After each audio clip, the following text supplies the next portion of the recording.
I've had two heart attacks. The first one was at 26 years old, and the second was at 30 years old. And the scary thing is that they both happened when I was home alone.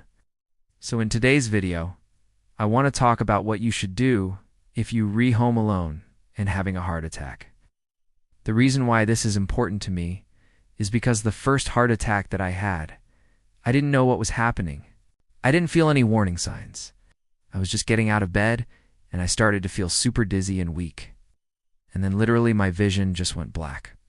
Luckily, my girlfriend at the time, who is now my wife, found me on the floor and called 911.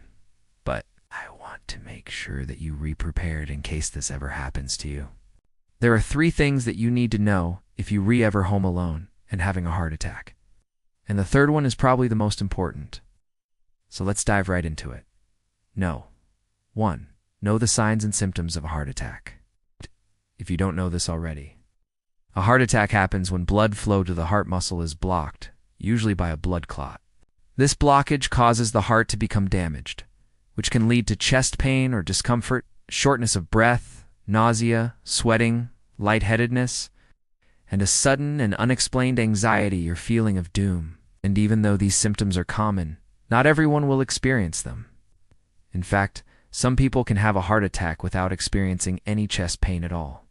That's exactly what happened to me with my first heart attack. I did not experience any chest pain. I just felt really dizzy and weak, and then I passed out. The point here is that if you're home alone and you feel any of these symptoms, you should assume it's a heart attack and follow the next 2 steps that I am going to share with you. 2. Call emergency services immediately. After experiencing my first heart attack at age 26, doctors implanted a defibrillator to help regulate my heart rhythm. A few months after the incident, I noticed that the scar tissue from the heart attack made its way up into my left ventricle. As a result, my ejection fraction, which measures how well your heart pumps, dropped significantly. Doctors explained that since the left ventricle is responsible for pumping oxygenated blood to the rest of the body, a low ejection fraction means that my heart was unable to pump blood as efficiently as it should. As you can imagine, this makes it harder for your heart to do its job and can lead to complications down the road. And so my cardiologist recommended that I get a pacemaker to help support my weakened heart.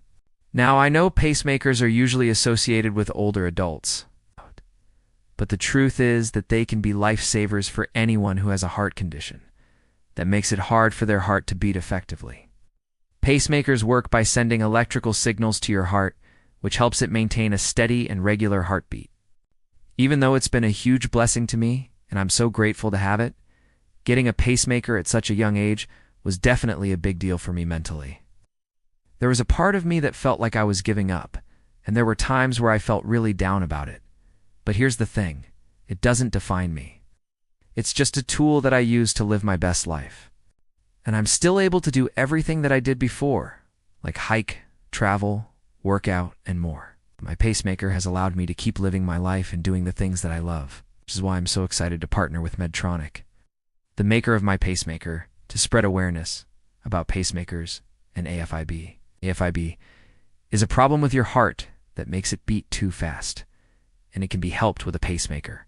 If you think you might have a fib, talk to your doctor and they can check for it with a simple test called a Holter monitor. Okay, now back to the video. If you're home alone and having a heart attack, calling emergency services immediately is critical, even if you're not sure if it is a heart attack or not. Every minute that passes without treatment during a heart attack, your chances of survival decrease by 7 to 10%.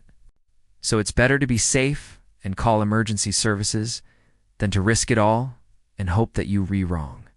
Even if it turns out that you're not having a heart attack, you will still get checked out by medical professionals who can assess your symptoms and provide you with the care that you need.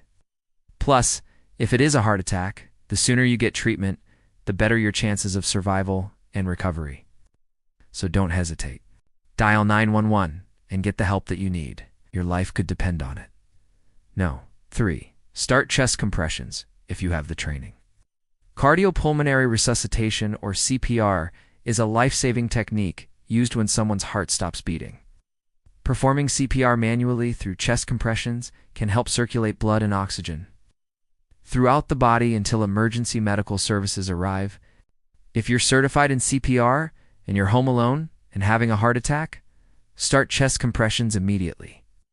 If you don't know how to perform CPR, there are many resources available to teach you this potentially life-saving skill. The American Heart Association is a great place to start. They offer courses both in person and online that cover everything from the basics of CPR to more advanced techniques.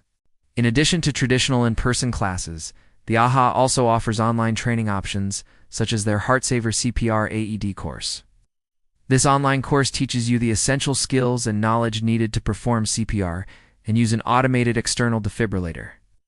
So it's perfect for those who do and have time to commit to a full in-person class. You'll learn how to recognize the signs of cardiac arrest, perform high-quality chest compressions, and use an AED. The course is self-paced, so you can complete it at your own leisure and at your own pace. You'll also have access to a free instructor lead class. If you need additional support or have any questions, the best part is that the course is accepted by the American Red Cross and other certifying bodies. So once you complete the course, you'll receive a 2-year certification card that's accepted worldwide. Don't wait another minute to learn this important skill. Take advantage of the resources from the American Heart Association and be prepared in case you or someone else ever needs it. If you enjoyed this video, please consider following for more health and wellness content. Also, I would greatly appreciate it if you would leave a like on this video, as it helps me out tremendously. Thank you so much for watching, and have a blessed day.